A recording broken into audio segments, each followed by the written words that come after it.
السلام علیکم ورحمۃ اللہ وبرکاتہ نحمدہ ونصلی علی رسولہ الکریم اما بعد فاعوذ باللہ من الشیطان الرجیم بسم اللہ الرحمن الرحیم رب اشرح لی صدری ویسر لی امری واحلل عقدۃ من لسانی یفقہوا قولی۔ آج کا پروگرام قرآن کے موتی میں وہ جن کے دل کام پھوٹتے ہیں۔ اللہ تعالیٰ قرآن پاک کی سورہ انفال آیت نمبر 2 سے 4 میں فرماتے ہیں، جس کا ترجمہ ہے کہ سچے مومن تو وہ ہیں کہ جب ان کے سامنے اللہ کا ذکر کیا جائے تو ان کے دل کام پھوٹتے ہیں، اور جب اللہ کی آیات انہیں سنائی جائے تو ان کا ایمان بڑھ جاتا ہے اور وہ اپنے رب پر بھروسہ کرتے ہیں، جو نماز قائم کرتے ہیں اور جو کچھ مال اور دولت ہم نے انہیں دے رکھا ہے اس میں سے خرچ کرتے ہیں۔ یہی سچے مومن ہیں، ان کے لیے ان کے رب کے ہاں درجات ہیں، بخشش ہے اور عزت کی روٹی ہے۔ اللہ تعالیٰ قرآن پاک کی ان آیات کے ذریعے سے جس چیز کی طرف ہماری توجہ دلاتے ہیں وہ غور کرنے کی چیز ہے کہ ایمان کوئی معمولی چیز نہیں ہے۔ ایمان کے ساتھ زندگی بسر کرنا اور ایمان کے بغیر زندگی بسر کرنا، یہ دو مختلف طرح کے تجربات ہیں، دو مختلف طرح کی کیفیات ہیں جو انسان پر گزرتی ہیں۔ حقیقی ایمان انسان کو اندر باہر سے تبدیل کر دیتا ہے۔ حقیقی ایمان انسان کے اندر ہلچل مچا دیتا ہے۔ جن لوگوں کے اندر سچا ایمان داخل ہو جاتا ہے ان کی نگاہ بدل جاتی ہے، وہ ہر چیز میں اللہ کی قدرت تلاش کرتے ہیں، ان کے سننے کے انداز بدل جاتے ہیں، انہیں جھوٹ اور لغو سے نفرت ہو جاتی ہے، انہیں اللہ کا ذکر اندر سے تڑپا کر رکھ دیتا ہے، ان کے اندر عجیب کیفیات پیدا ہوتی ہیں، ان کے دل کانپ اٹھتے ہیں، اور یقین کی ایسی کیفیت پیدا ہوتی ہے کہ زندگی کے تمام معاملات میں انہیں اپنے رب پر بھروسہ آ جاتا ہے۔ قرآن کی آیات سن کر ان کا ایمان بڑھ جاتا ہے، وہ عبادات کی پابندی کرتے ہیں، مخلوق کی ضروریات کا خیال رکھتے ہیں۔ جو لوگ ایمان لا کر اپنے اندر باہر ایسی تبدیلی پیدا کرتے ہیں، اللہ کی نگاہ میں وہی سچے مومن قرار پاتے ہیں، اور بدلے میں ان کے لیے بلند درجات اور عزت والا رزق ہوگا اللہ کے ہاں۔ ایمان تو انہیں کا سچا ہے، جب اللہ کا ذکر کیا جائے تو ان کے دل کانپ اٹھتے ہیں، وہ ایسے ہی بیٹھے نہیں رہ جاتے، وہ سنی انسنی نہیں کرتے۔ اللہ کا ذکر ان کے اندر ایک تبدیلی پیدا کرتا ہے، لہٰذا وہ تبدیلی اس شکل میں سامنے آتی ہے کہ جو انہیں اللہ کا حکم ملتا ہے اس پر عمل کرنے لگتے ہیں، اور جس چیز سے اللہ ان کو روکتا ہے اس کو چھوڑ دیتے ہیں۔ سفیان ثوری نے کہا کہ میں نے صدی کو کہتے ہوئے سنا، اس سے مراد وہ آدمی ہے جو ظلم یا نافرمانی کرنا چاہتا ہو تو اس سے کہا جاتا ہے کہ اللہ سے ڈر، تو وہ اللہ سے ڈر جاتا ہے۔ اللہ کی عظمت سے ان کے دلوں پر ایسی کپکپی طاری ہوتی ہے جس کا ذکر آتا ہے کہ زجاج کہتے ہیں کہ جب اللہ کی عظمت اور اس کی قدرت کا اور اس چیز کا ذکر کیا جاتا ہے جس کی وجہ سے اللہ کی نافرمانی کرنے والوں کو ڈرایا جاتا ہے تو ان کے دل ڈر جاتے ہیں۔ یعنی صرف کہنے تک یا وربلائز کرنے تک نہیں ہوتا، اصل میں ان کے اعمال ایسے ہوتے ہیں کہ وہ اللہ سے ڈر کر جیتے ہیں۔ صدی کہتے ہیں کہاس سے مراد وہ شخص ہے جو نافرمانی کا ارادہ کرتا ہے، یعنی کہاس اس شخص کو کہتے ہیں، پھر وہ اللہ کو یاد کرتے ہوئے اپنے گناہ سے کنارہ کشی اختیار کر لیتا ہے کہ نہیں میں یہ نہیں کروں گا کیونکہ یہ کام اللہ کی مرضی کے خلاف ہے۔ وجلت قلوبہم کا مطلب کیا ہے کہ دل کا ڈر جانا، دل میں رقت کا پیدا ہو جانا۔ اگر قرآن پہاڑ پر بھی اترتا تو پہاڑ کی حالت مختلف ہوتی۔ سورہ حشر کی آیت میں اللہ تعالیٰ نے فرمایا، اگر ہم اس قرآن کو کسی پہاڑ پر اتارتے تو یقیناً تو اسے اللہ کے ڈر سے پست ہونے والا، ٹکڑے ٹکڑے ہونے والا دیکھتا، اور یہ مثالیں ہیں، ہم انہیں لوگوں کے لیے بیان کرتے ہیں تاکہ وہ غور و فکر کریں۔ اگر قرآن کسی پہاڑ پر نازل ہوتا تو اسے ریزہ ریزہ کر دیتا۔ جب قرآن انسان کی زندگی کا حصہ بنتا ہے تو اس کے اندر بھی ایک خاص قسم کی عاجزی پیدا ہوتی ہے، ایک نرمی، سکون اور وقار اترتا ہے، اور یہ تبھی اترتا ہے جب قرآن کو انسان انٹرنلائز کرتا ہے۔ اہل ایمان کو اللہ نے نصیحت کی سورہ حدید کی آیت نمبر 16 میں کہ جو لوگ ایمان لائے ہیں کیا ان کے لیے ایسا وقت نہیں آیا کہ اللہ کے ذکر سے اور جو حق نازل ہوا ہے اس سے ان کے دل جھک جائیں اور ان لوگوں کی طرح نہ ہو جائیں جنہیں اس سے پہلے کتاب دی گئی تھی، پھر ان پر ایک طویل مدت گزر گئی تو ان کے دل سخت ہو گئے، اور آج ان میں سے اکثر فاسق ہیں۔ دیکھیے، اگر پہاڑ جھک سکتے ہیں تو ایمان والوں کے دل کیوں نہیں کانپتے، اور ان لوگوں کی طرح کیوں نہیں ہو جاتے جنہیں ان سے پہلے کتاب ملی۔ یعنی یہ معاملہ صرف قرآن والوں کا نہیں ہے، جن پر بھی اللہ کی کتابیں نازل ہوئیں اور وہ جب ان کتابوں سے ان کا تعلق رہا تو طویل مدت گزرنے کے بعد جب انہوں نے کتابوں سے تعلق توڑا تو ان کے دل سخت ہو گئے۔ اور پھر قرآن ہی کہہ رہا ہے کہ ایسے لوگ اہل کتاب میں سے تھے جو پھر اب اکثر ان میں سے فاسق ہیں، کیونکہ نصیحت جب ہوتی ہے، قرآن سے تعلق ہوتا ہے تو دل میں نرمی آتی ہے، لیکن اگر یہ تعلق نہ ہو تو پھر دل میں سختی آتی ہے۔ آج ہم مسلمانوں کا حال دیکھیں تو کچھ ایسا ہی ہے۔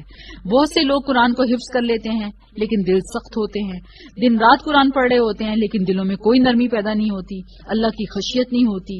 ہم سے مطلوب اصل میں کیا ہے کہ قرآن سنتے وقت ہمارے دل اللہ سے ڈر رہے ہوں۔ جب اس طرح قرآن کی تلاوت ہوتی ہے تو اصل میں وہی تلاوت اللہ کے ہاں مطلوب ہے۔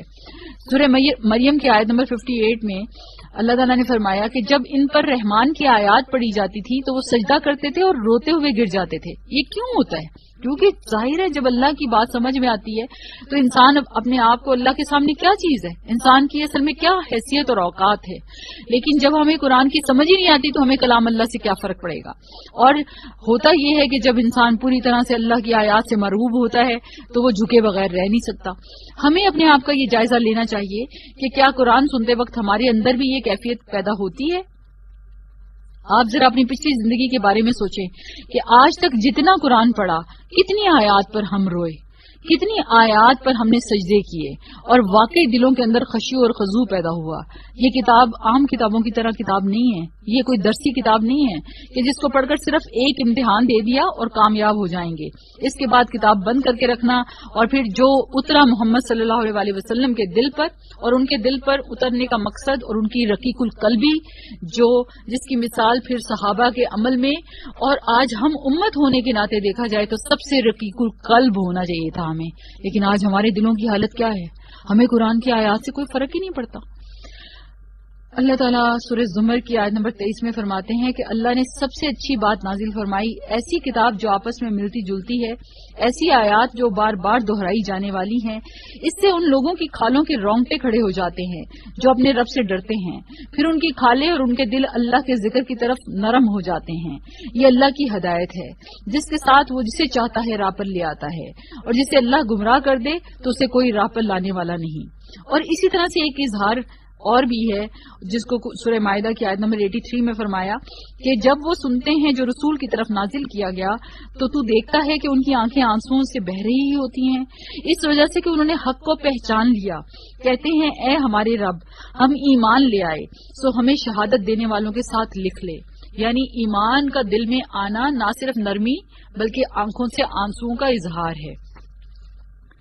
یعنی ان کے اندر ایک ایسی تبدیلی بھی پیدا ہو جاتی ہے جو قرآن پڑھ کر جس شخص میں تبدیلی پیدا نہیں ہوتی، یعنی جس کے اخلاق نہیں بدلتے، جس کے معاملات درست نہیں ہوتے، تو پھر اس کے لیے قرآن پڑھنا نہ پڑھنا برابر ہے۔ پھر اس عام کتاب کی طرح یہ کرنا کہ جس کا اس کے دل پر کوئی اثر ہی نہیں۔ ہم میں سے ہر شخص کو اپنے ایمان کا جائزہ لینا ہے کہ ہم کہاں کھڑے ہیں اور قرآن ہماری زندگی میں کتنی تبدیلی لایا۔ آپ صلی اللہ علیہ وسلم کی کیفیت کیا ہوتی تھی؟ جب وہ کسی سے قرآن سنتے تھے تو وہ کیا کرتے تھے آپ صلی اللہ علیہ وسلم؟ عبداللہ بن رضی اللہ سے روایت ہے، عبداللہ رضی اللہ عنہ سے روایت ہے کہ وہ کہتے ہیں کہ رسول اللہ صلی اللہ علیہ وسلم نے فرمایا مجھے قرآن پڑھ کر سناؤ۔ میں نے کہا میں آپ کو پڑھ کر سناؤں جبکہ وہ آپ پر نازل ہوا؟ آپ نے فرمایا کہ میں اپنے علاوہ دوسرے سے سننے کا شوق رکھتا ہوں۔ سبحان اللہ، یعنی اللہ کے نبی صلی اللہ علیہ وسلم کے دل پر قرآن نازل ہوا اور آپ پھر بھی دوسروں سے سننے کا شوق رکھتے۔ کہتے ہیں چنانچہ میں نے سورہ نساء پڑھنی شروع کی، جب میں فَكَيْفَ إِذَا جِئْنَا مِن كُلِّ أُمَّةٍ بِشَهِيدٍ وَجِئْنَا بِكَ عَلَىٰ هَٰؤُلَاءِ شَهِيدًا پر پہنچا تو آپ نے مجھے فرمایا کہ ٹھہر جاؤ۔ میں نے دیکھا تو آپ کی آنکھوں سے آنسو بہ رہے تھے۔ جابر بن عبداللہ رضی اللہ عنہ سے روایت ہے کہ نبی صلی اللہ علیہ وسلم جمعے کے دن خطبے کے لیے کھجور کے ایک درخت یا تنے کے پیچھے پاس کھڑے ہوتے تھے۔ پھر ایک انصاری عورت نے یا کسی صحابی نے کہا یا رسول اللہ کیوں نہ ہم آپ کے لیے ایک ممبر تیار کر لیں؟ آپ نے فرمایا ہاں اگر تم چاہو۔ چنانچہ انہوں نے آپ کے لیے ممبر تیار کر دیا۔ جب جمعے کا دن ہوا تو آپ اس ممبر پر تشریف لے گئے تو اس کھجور کے تنے سے بچے کے رونے کی طرح آواز آنے لگی تو نبی صلی اللہ علیہ وسلم ممبر سے اترے اور اسے اپنے گلے سے لگا لیا۔ سبحان اللہ۔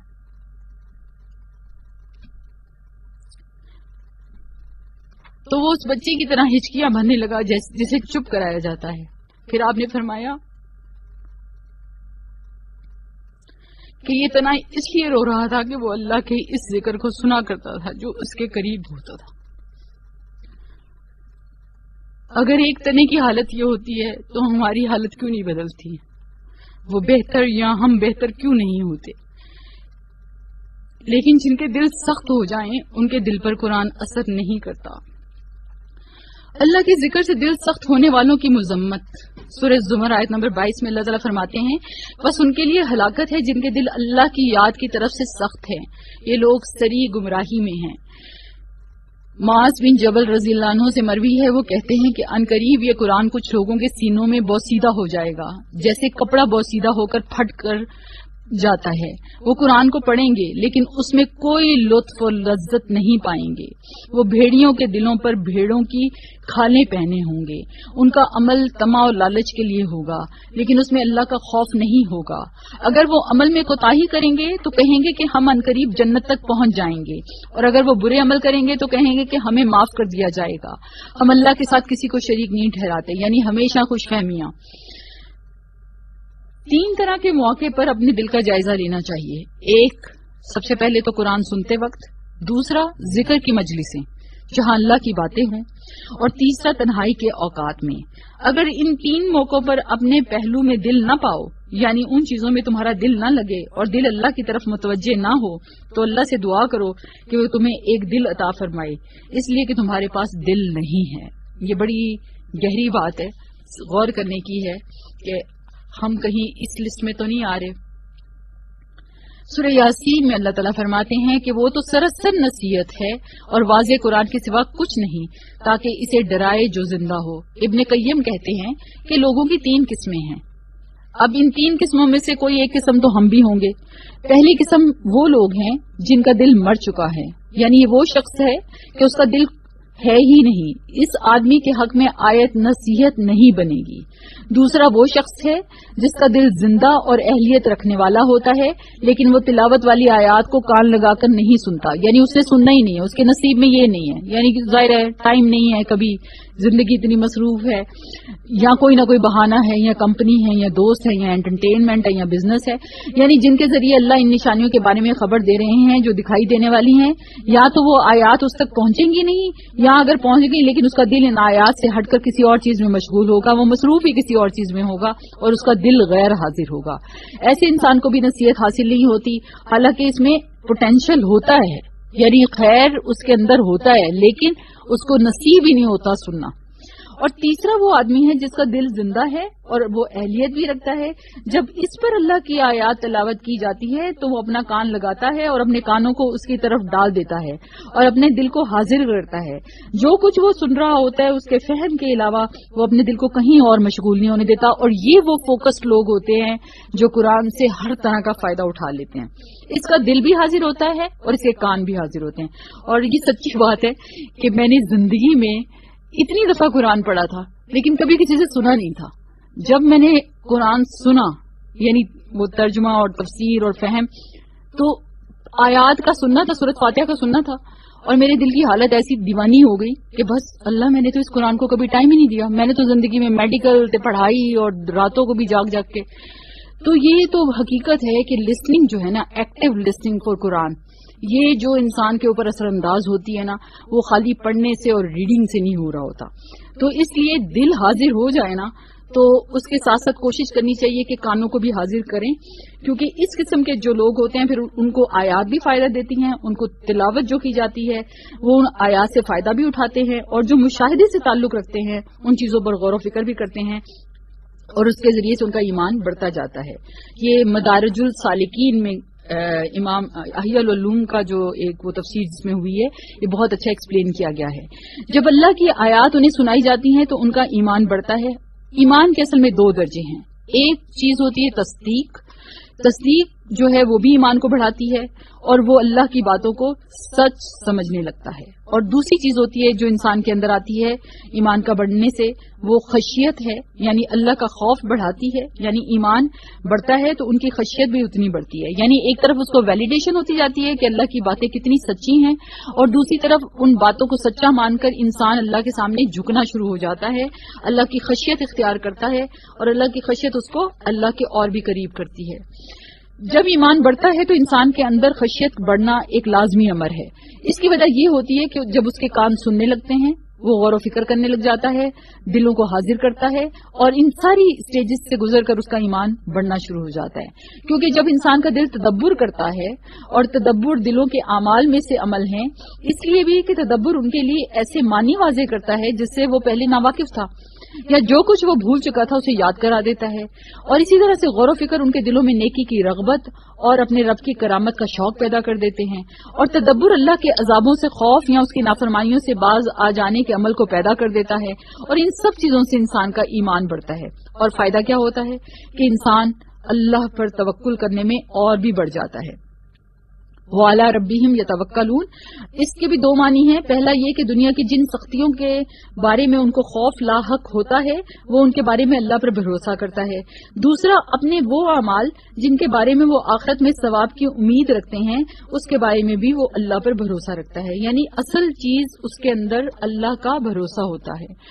فائدوں کے حصول اور نقصانات سے بچنے کے لیے وہ رب پر بھروسہ کرتا ہے. یعنی اپنے فائدوں کے حصول اور دینی اور دنیاوی نقصانات کو دور کرنے کے لیے بھی اپنے دلوں میں اپنے رب پر ہی اس کا اعتماد اور یقین ہوتا ہے.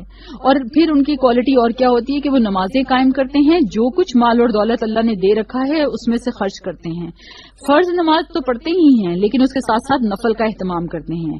ظاہری اور باطنی اعمال، دل کی حاضری، دل کی خشوع اور روح کی جو ترقی ہے اور اس کا جو مغز ہے دعاؤں پر، وہ دعائیں کرنے پر اللہ تعالیٰ کے اوپر بھروسہ کرتا ہے. اور پھر کیا کرتا ہے کہ اللہ کی راہ میں خرچ بھی کرتا ہے. اولئک هم المؤمنون حقا، یہی اصل میں سچے مومن ہیں، یعنی جن کو شک نہیں ہوتا، کنفیوز نہیں ہوتے. وہ مومن ہیں جن کے ایمان میں کوئی شک ہے ہی نہیں. اور کیا ہوتا ہے کہ یہ منافق، چونکہ منافقین کی سب سے بڑی صفت کیا ہوتی ہے کہ وہ شک ہی میں رہتے ہیں. اور مومنوں کے لیے پھر اللہ تعالیٰ نے کیا کیا ہے کہ بہت بلند درجات ہیں، ہر ایک کے لیے الگ منزل ہے کیونکہ ہر ایک کے بلند مقام ہیں. ایمان کا درجہ فرق ہونے کی وجہ سے جنت کے درجات بھی فرق ہوں گے. اور پھر اللہ ان کو دنیا میں رزق کریم بھی دیتا ہے، یعنی عزت والا رزق دیتا ہے. ایمان کے 3 ارکان ہیں. ایک تو یہ کہ آپ دیکھیں دل سے اعتقاد رکھا جائے جس میں انسان کا توکل اور ایمان دونوں آتے ہیں اور اضافہ بھی ہوتا ہے. دوسرا اس کا ذکر انسان زبان سے کرے اور ساتھ ساتھ قرآن کی تلاوت کرے. اور تیسرا انسان کے سارے آرگنز، اس کے اعضاء جو ہیں وہ عمل کر کے دکھائیں. جو وہ نماز قائم کرتا ہے، جو وہ مال اور دولت اللہ نے دے رکھا ہے اس میں سے خرچ کرتا ہے. تو ایک چیز ہوگی عقیدہ، یعنی جس میں دل کے اندر عقیدہ ہے لیکن زبان سے اس کا اظہار ہے، اور اس کے ساتھ ساتھ تصدیق کرنا. اور مومن جو شخص ہوتا ہے، اصل میں مومن فائل کے وزن پر ہے، یہ اس شخص کے لیے بولا جاتا ہے جو ایمان کی صفت رکھتا ہے.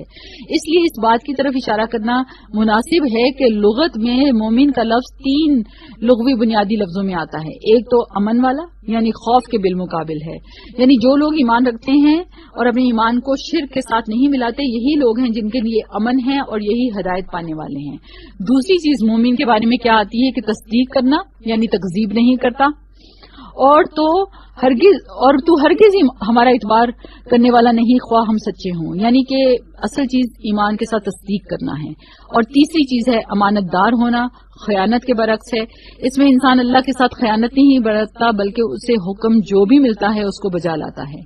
ایمان کے ساتھ ساتھ اسلام کا لفظ بھی استعمال کیا جاتا ہے، اور اسلام آپ کو پتا ہے وہ ہماری ساری عبادات ہے، یعنی اظہار ہے جو انسانوں کو نظر آتی ہیں.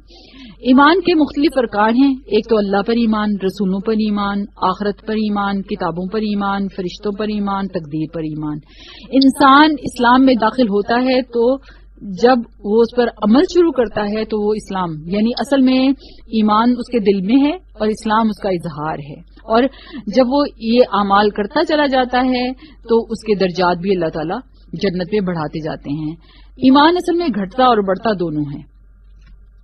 قرآن پاک کی آیات سے بھی جیسے پتہ چلتا ہے، سورہ توبہ میں جیسے آتا ہے کہ جب بھی کوئی صورت نازل کی جاتی ہے تو ان میں سے کچھ لوگ ایسے ہوتے ہیں جو کہتے ہیں اس نے تم میں سے کس کے ایمان کو زیادہ کیا، یعنی کہ ایمان کا بڑھنا گھٹنا علماء اس پر ان کا اجماع ہے.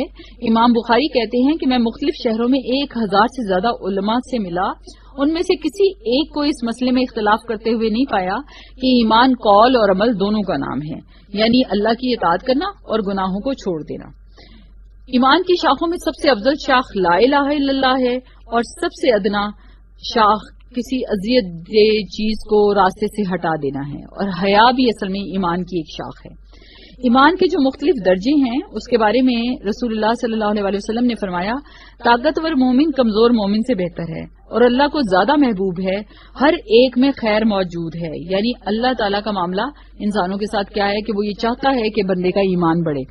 اچھا، ایمان پرانا بھی ہو جاتا ہے، ایمان کی تجدید نہ ہوتی رہے تو دل پر سیاہ نقطہ لگ جاتا ہے اور پھر سارا دل سیاہ ہو جاتا ہے اور انسان کے لیے زندگی میں کوئی رونق نہیں رہتی. تو اس لیے بہت ضروری ہے کہ انسان اپنے ایمان کو قوی کرنے کی کوشش کرے. صحابہ ایمان کی کمی کا خوف اپنے اندر رکھتے تھے، اس وجہ سے بہت پریشان ہوتے تھے. ابن ابی ملیکہ کہتے ہیں کہ میں نبی صلی اللہ علیہ وسلم کے 30 صحابہ سے ملا، ان میں سے ہر ایک کو اپنے اوپر نفاق کا ڈر لگا ہوتا تھا. ان میں سے کوئی یوں نہیں کہتا تھا کہ میرا ایمان جبرائیل اور میکائیل کے ایمان جیسا ہے، یعنی ڈرتے تھے اور کہتے تھے کہ ہمیں کہیں فکر ہے کہ کہیں ہم منافقین میں سے نہ ہو جائے. اور اس میں وہ روایت جو پہلے بھی کئی دفعہ بتائی کہ حنزلہ سعدی سے روایت ہے، وہ کہتے ہیں کہ میں نے عرض کیا اے اللہ کے رسول صلی اللہ علیہ وسلم، حنزلہ تو منافق ہو گیا. تو رسول اللہ صلی اللہ علیہ وسلم نے فرمایا کیا وجہ ہے؟ میں نے عرض کیا ہے اللہ کے رسول، ہم آپ کی خدمت میں ہوتے ہیں تو آپ ہمیں جنت اور جہنم کی یاد دلاتے ہیں، یہاں تک کہ وہ آنکھوں دیکھے ہو جاتے ہیں. جب ہم آپ کے پاس سے چلے جاتے ہیں اپنی بیویوں اور اولاد اور زمین کے معاملات وغیرہ میں مشغول ہو جانے کی وجہ سے بہت ساری چیزوں کو بھول جاتے ہیں. تو رسول اللہ صلی اللہ علیہ وسلم نے فرمایا اس ذات کی قسم جس کے ہاتھ میں میری جان ہے، اگر تم اسی کیفیت پر ہمیشہ رہو جس حالت میں میرے پاس ہوتے ہو، ذکر میں مشغول ہوتے ہو، تو فرشتے تمہارے بستروں پر تم سے مصافحہ کریں اور تمہارے راستوں میں بھی. لیکن اے حنزلہ، وقت وقت کی بات ہے. آپ صلی اللہ علیہ وسلم نے 3 بار فرمایا. تو اس کا مطلب کیا ہے کہ دنیا میں لگ کر اگر ایمان کی مجلسوں سے دور ہوا جائے تو ایمان کم ہوتا ہے. تو ایمان کو بڑھانے کے لیے مجلسوں میں جانا اور ایسے لوگوں کا ساتھ اپنانا یہ ضروری ہے. اگر صحابہ ایسا کرتے تھے تو ہماری کیا بات. تو سب سے افضل عمل کیا ہے کہ انسان ایمان کی اہمیت اور فضیلت کو سمجھے. اور قرآن میں جیسے آتا ہے سورہ سجدہ کی آیت نمبر 18، تو کیا وہ شخص جو مومن ہے وہ اس کی طرح ہے جو نافرمان ہو، یہ دونوں برابر نہیں ہو سکتے. اسی طرح سیدھے راستے کی طرف ہدایت ملنا، بے شک اللہ ان لوگوں کو جو ایمان لائے یقیناً سیدھے راستے کی طرف ہدایت دینے والا ہے. اور اس کے ساتھ ساتھ اللہ ان لوگوں کا دوست ہے جو ایمان لائے، وہ انہیں اندھیروں سے نکال کر روشنی کی طرف لے جاتا ہے. سورہ نحل کی آیت 97 میں اللہ تعالیٰ فرماتے ہیں، جس کا ترجمہ ہے کہ جو شخص بھی نیک عمل کرے چاہے وہ مرد ہو یا عورت، بشرط یہ کہ وہ مومن ہو، تو ہم اسے پاکیزہ زندگی بسر کرائیں گے اور آخرت میں ان کے بہترین اعمال کے مطابق انہیں ان کا اجر دیں گے. یعنی اجر میں میل اور فیمیل کا کوئی فرق نہیں ہے. اگر خالص نیت سے کوئی عورت کوئی عمل کرتی ہے تو اس کا درجہ بھی اسی طرح ہی ہوگا جس طرح کے کسی مرد کو ملے گا. اور اگر کوئی مرد سنسیریٹی سے عمل نہیں کرتا تو اس کا درجہ اس عورت سے بہت نیچے ہوگا. حالانکہ ہم دنیا میں تو اس جینڈر ڈسکریمنیشن کے اوپر بہت زیادہ مشکل میں پڑے رہتے ہیں، لیکن اللہ نے کوئی فرق نہیں رکھا اجر و ثواب میں. سورہ ابراہیم آیت نمبر 27 میں اللہ تعالیٰ فرماتے ہیں کہ جو لوگ ایمان لائے انہیں اللہ قول ثابت سے دنیا کی زندگی میں بھی ثابت قدم رکھتا ہے اور آخرت میں بھی. یعنی ایسے لوگ بڑے ڈٹرمنڈ ہوتے ہیں. اللہ تعالیٰ ان کو ایک پازیٹیوٹی کے ساتھ ساتھ ایک اتھینٹسٹی کے ساتھ ساتھ ان کو کریج بھی دیتے ہیں. اور سب سے بڑی بات جو اللہ ان کے ساتھ وَأَنَّ اللَّهَ مَعَ الْمُؤْمِنِينَ، اللہ ان کے ساتھ ہوتا ہے، اللہ ان پر اپنا فضل کرتا ہے، ان کو معاف کرتا ہے. اور سورہ مریم میں اللہ تعالیٰ فرماتے ہیں کہ یقیناً جو لوگ ایمان لائے اور اچھے کام کرتے رہے اللہ ان کے لیے لوگوں کے دلوں میں محبت پیدا کر دے گا. یعنی دنیا کی محبت بھی لوگوں کی نصیب ہو جائے گی. جو لوگ اللہ سے محبت کرتے ہیں اللہ اپنے فضل سے ان کی محبت لوگوں کے دلوں میں ڈال دیں گے. دنیا اور آخرت میں ان کو خوشخبریاں ملتی ہیں. سورہ یونس میں اللہ تعالیٰ فرماتے ہیں جو ایمان لائے اور اللہ سے ڈرتے رہے ان کے لیے دنیا میں بھی خوشخبری ہے اور آخرت میں بھی خوشخبری ہے. اور اسی طرح سے سورہ یونس میں ایک جگہ اور فرمایا پھر ہم اپنے رسولوں کو نجات دیتے ہیں ان لوگوں کو بھی جو ایمان لائے. اس طرح ہم پر حق ہے کہ ہم مومنوں کو نجات بخشیں. اور شیاطین سے حفاظت ہوتی ہے.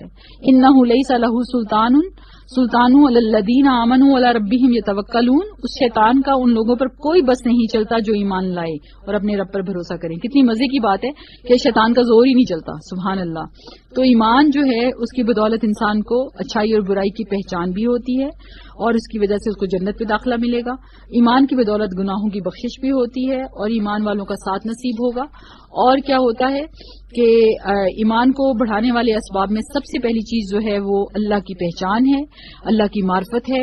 اللہ کے بارے میں جتنی پہچان ہوگی ایمان اتنا بڑھ جائے گا. اللہ تعالیٰ کی اس کے ناموں کے ذریعے سے معرفت ہونا, اللہ کے بارے میں جتنی پہچان ہوگی اتنا ہی ایمان بڑھے گا, اتنی اللہ کی معرفت بڑھے گی, اتنا ہی انسان اللہ کو جانے گا. اور اللہ کے بارے میں جاننا, پڑھنا, اللہ کی توحید, ربوبیت, الوہیت اور اسماء اور صفات, یہ سب جان کر ان پر عمل کرنا اصل میں ایمان کو بڑھانے کا ذریعہ بنتا ہے.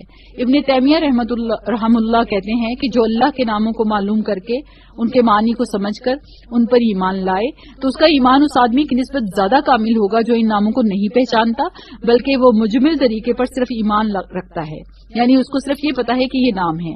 حقیقت میں اس کے اندر وہ تبدیلی نہیں آئے گی جو آنی چاہیے. دوسری چیز اللہ کی معرفت کے بعد اخلاص ہے.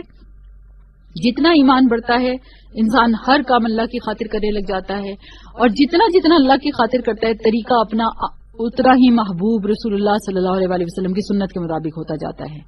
اور آپ صلی اللہ علیہ وسلم کے بارے میں سورہ آل عمران میں جیسے اللہ تعالیٰ نے فرمایا کہ آپ کہہ دیجئے کہ اگر تم اللہ سے محبت رکھتے ہو تو پیروی کس کی کرنی ہے؟ نبی صلی اللہ علیہ وسلم کی.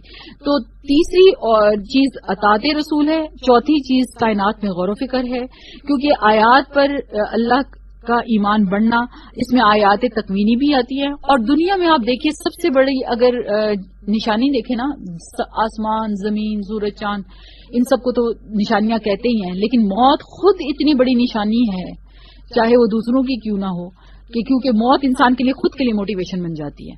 اور یہ موت اگر کسی کو موٹیویٹ نہیں آج کر سکی نا تو یقین مانے اور کوئی چیز نہیں ہے جو ہمیں موٹیویٹ کر سکے. قرآن سے گہرا تعلق ہونا, اس سے بھی ایمان بڑھتا ہے. سبحان اللہ.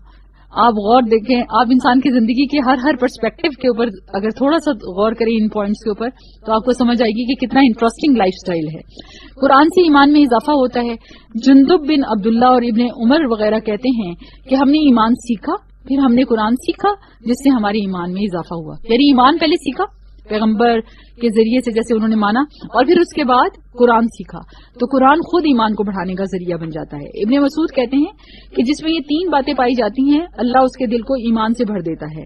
ایک, عالم کی صحبت اختیار کرنا, یعنی نیک لوگ ہوں, نالجیبل لوگ ہوں. دوسرا, قرآن کی تلاوت کرنا, اور تیسرا, روزے رکھنا. یہ سب ایمان کو بڑھانے کا ذریعہ ہیں. شیخ سعدی کہتے ہیں کہ یہ جو آیت ہے جس میں فرمایا گیا کہ آیات پڑھی جاتی ہیں تو ان کا ایمان بڑھتا ہے, اس کی وجہ یہ ہے کہ وہ اللہ کی آیات کو حضور قلب کے ساتھ سنتے ہیں تاکہ اس میں غور و فکر کریں, جس سے ان کے ایمان میں اضافہ ہو, اور پھر تدبر سے بھی ان کا دل اور جو ہے وہ زیادہ اللہ کے قریب ہوتا ہے. قرآن میں تدبر کرنے سے بھی انسان کے اندر کیا چیز پیدا ہوتی ہے؟ ایمان پیدا ہوتا ہے. قرآن کی بدولت اللہ کا قرب ملتا ہے, اللہ کی محبت ملتی ہے, اللہ کی رحمت نصیب ہوتی ہے, اور نیکیاں کرنے کا لالچ پیدا ہو جاتا ہے. دنیا کچھ اور کر رہی ہوتی ہے اور آپ کے دل میں ہو رہا ہوتا ہے کہ یہ وقت میرا ضائع نہ جائے, اور اس کے ذریعے سے جو ہے جتنا خیر ہے وہ کر لیا جائے. زندگی میں بہت ساری تبدیلیاں آتی ہیں, کچھ تبدیلیوں کا میں یہاں ذکر کروں گی. پاکیزگی سے محبت ہونے لگ جاتی ہے, سادگی اختیار کرتے ہیں, لوگوں کی اچھائیوں کو یاد رکھتے ہیں, گفتگو کم کر دیتے ہیں, مشکلات میں صبر کرنا آ جاتا ہے, اپنے بھائی کے لیے وہی پسند کرتے ہیں جو اپنے لیے, یعنی ایمپتھائز کرنا آ جاتا ہے, پڑوسی کا خیال رکھنا, جھوٹ برا لگنے لگ جاتا ہے.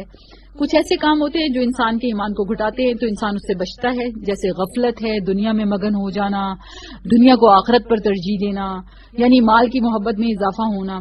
مجھے کل کوئی بتا رہا تھا کہ ہمارے ایک جاننے والے ہیں تو وہ کہنے لگے کہ اتنی مارکیٹنگ کرو, پراپرٹی کا کام کرتے ہیں, کہ ایک بندہ تھا تو اس کی سرجری ہونے لگی, وہ انیستھیزیا کے لیے اندر جا رہا تھا, یعنی تو میں اس کو کہہ رہا تھا تم ڈی ایچ اے کا فلاں پلاٹ خرید لو یا یہ ضرور خرید لینا, اور وہ اپنے آپ کو بہت کامیاب سمجھ رہے تھے کہ میں جو ہے وہ آخری وقت میں بھی کسی بندے کو, حالانکہ آپ کو پتا ہے کہ جب کسی کی سرجری ہوتی ہے اور انیستھیزیا دیا جائے تو ضروری نہیں ہوتا کہ بندہ واپس آ جائے یعنی زندہ رہے.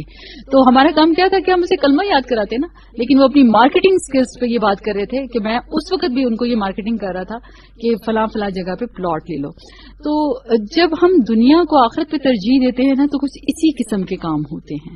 اسی طرح سے ذکر سے روگردانی کرنا, یعنی گناہ اور نافرمانی سے ایمان کم ہو جاتا ہے. چوری, زنا اور شراب نوشی سے ایمان کم ہوتا ہے. فضول کاموں میں مشغول ہونا اور ہمیشہ خواہشات کے پیچھے لگا رہنا, اور خواہش پرست لوگوں کی مجلس میں بیٹھے رہنا, اس میں بھی جو ہے انسان کے اندر بہت زیادہ خرابیاں پیدا ہوتی ہیں. اس لیے اللہ سے بہت زیادہ دعا کرنی چاہیے کہ اللہ تعالی ہم سب کے ایمانوں کو بڑھا دے. اللہم زینا بزینت الایمان وجعلنا ہداۃ مہتدین، اے اللہ ہمیں ایمان کی زینت سے مزین کر دے اور ہمیں ہدایت یافتہ لوگوں میں شامل کر دے۔ اللہ ہم سے راضی ہو جائے اور ہماری دعاؤں کو قبول فرما لے، اور اللہ تعالیٰ ہمیں ایکٹیو لسننگ سکلز دے دے کہ کسی طریقے سے ہم قرآن کو اس طرح سن لیں جس طرح اللہ چاہتا ہے، تاکہ ہمارے دلوں میں اور ہماری زندگیوں میں وہ تبدیلیاں آ جائیں جو اللہ کے ہاں ہمیں ایمان والا لکھوا بھی دے اور قیامت کے دن اللہ کے ہاں جنت والا بنا بھی دے۔ آمین ثم آمین۔ مجھے اجازت دیجیے آپ کی میزبان ڈاکٹر روبینہ شفیع کو قرآن کے موتی سے۔ سبحانک اللہم و بحمدک، اشہد ان لا الہ الا انت، استغفرک۔ السلام علیکم ورحمۃ اللہ وبرکاتہ۔